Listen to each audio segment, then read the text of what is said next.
Ahmad Hasbullah bin Haji Alias, pengurusi Pertubuhan Seni Gayung Patani Negeri Perak lah. Apakah tujuan yang diadakan perhimpunan aman ini? Tujuan kita mengadakan perhimpunan pada petang ini, perhimpunan secara aman, sebagai mengutuk sederah kerasnya himpunan bersih 30 yang diadakan di Kuala Lumpur baru ini, yang mana ianya benar-benar telah mencemarkan imej negara, benar-benar memalukan negara kan. Ianya perhimpunan itu lebih daripada untuk mengalih pandangan rakyat pada isu sebenar pihak pembangkang, khususnya Datuk Seri Anwar Ibrahim, yang mendapat tentangan ataupun desakan dan orang kata apa, tentangan hebat daripada pihak-pihak yang tidak bersetuju lagi dengan beliau, termasuk bekas-bekas pengikutnya. Jadi dia nak kalihkan isu tu, maka dia buat himpunan bersih bergandingan dengan Ambiga pula.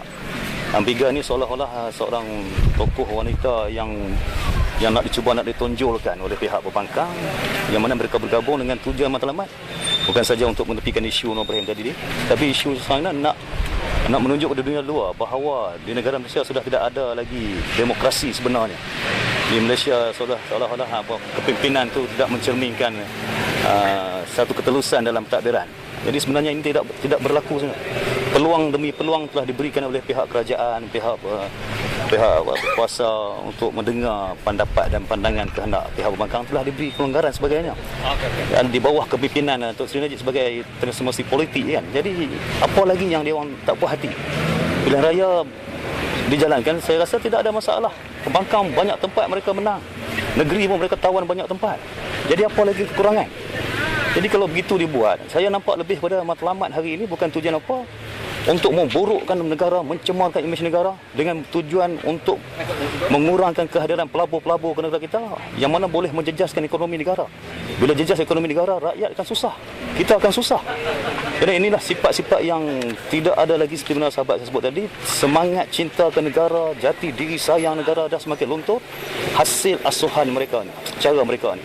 Jadi saya menyeru kepada rakyat Malaysia yang cintakan kedamaian, cintakan demokrasi dan mematuhi rukun negara, menolaklah himpunan bersih ini dan menolaklah cara yang dilakukan oleh Pakatan Rakyat, yang mana memang tak boleh diterima langsung oleh setiap insan yang bernama warga negara Malaysia. Ustaz, tadi Ustaz ada senaraikan ada 3 kan perkara yang diharapkan, yang dimintakan kepada kerajaan. Boleh tak cakap sikit yang tadi? Yang pertama, saya menekankan masalah Suruhanjaya Hak Asasi Manusia, Suhakam. Mereka ini dilihat lebih kepada cenderung menerima keluhan, menerima rungutan dan laporan daripada pihak yang pembangkang, pihak-pihak yang anti kerajaan. Yang tu mereka beri keutamaan sangat-sangat, membuka ruang seluas-luasnya untuk menerima apa juga yang dibangkitkan, disuarakan oleh pihak berkenaan. Tetapi apabila berlaku kes yang melibatkan pihak sebelah kerajaan, pihak berkuasa seperti polis, kenapa Suhakam tidak ke depan, tidak tampilkan diri untuk memberikan pendapat dan berdasarkan kuasa yang mereka miliki kan. Jadi berlakulah telus dan keadilan lah, supaya dilihat Suhakam itu benar-benar tempat untuk orang tengah menyelesaikan sebarang masalah. Janganlah berpihak kepada pihak-pihak yang berkepentingan atau pihak sebelah bangkang. Itu seruan saja. Kalau mereka betul-betul memperjuangkan hak asasi manusia, berjuang betul-betul. Jangan bias atau berberat sebelah. Ini mendatangkan keluh kesah dan ketidakpuasan hati rakyat kepada mereka.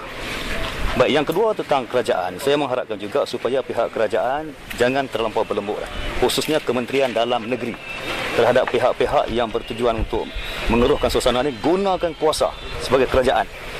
Laporan polis telah dibuat satu kes itu kadang-kadang sampai ribuan polis, tapi tindakan itu tak mencapai hasrat yang kita nakkan.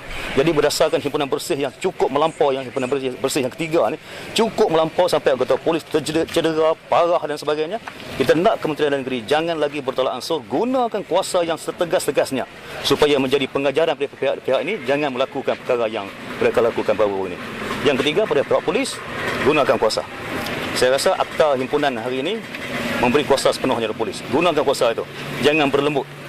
Kalau tidak, polis tidak akan dihormati oleh rakyat, malah penjenayah sekalipun akan merasakan mereka boleh melakukan sesuatu kepada polis, sedangkan penunjuk perasaan seumpama itu pun sanggup melakukan sesuatu kepada polis, dan polis seolah-olah tidak boleh menggunakan kuasa yang ada. Apatah lagi penjenayah nanti dia merasakan polis boleh dipermain-mainkan dan polis mereka tak rasa bimbang. Jadi bermakna polis kita minta tampil ke depan, gunakan kuasa yang dibutuhkan untuk menangani masalah ini supaya kehidupan rakyat di Malaysia ini aman damai di bawah pihak polis, yang kita yakin pihak polis Malaysia lah satu-satunya polis polis yang terbaik dalam dunia, di antara polis terbaik dunia. Jadi gunakanlah kedudukan dan kuasa yang ada untuk memberi keamanan, keselamatan kepada rakyat dan negara kita. Ustaz dia kata minta kerajaan hapuskan terus besi ni kan tadi. Ya. Jadi memang kita mendesak kerajaan, kami berhimpun pada petang ini, mendesak kerajaan supaya menghapuskan terus bersih ini ataupun satu persatuan ataupun pertubuhan, bukan ini pertubuhan yang haram yang tidak berdaftar, bukan ada dalam pendaftaran pun tak ada apa. Jadi pertubuhan yang haram kenapa diberi layanan? Hapuskan terus. Dia bukan bersih lagi dah, dia betul-betul mencemarkan, mendatangkan kejijikan, kekotoran kepada negara kita yang cukup dikenali sebagai negara yang aman, makmur dan dihormati oleh negara luar. Jadi bersih, bukan tidak kira bersih lagi. Hapuskan mereka. Jadi minta kerajaan jangan beri peluang lagi dan gunakan kuasa yang ada untuk menahan pemimpin mereka yang mencetuskan huru-hara itu. Ustaz, tadi laporan yang dihantar pukul berapa Ustaz semua ni? Serta semua laporan pukul berapa? Laporan kita baru hantar tadi lebih kurang pukul 5.30 tadi.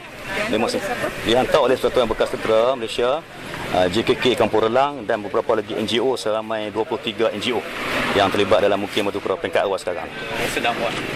Sedang bersambung lagi lah laporan polis tu oleh pihak-pihak NGO yang lain. Okey.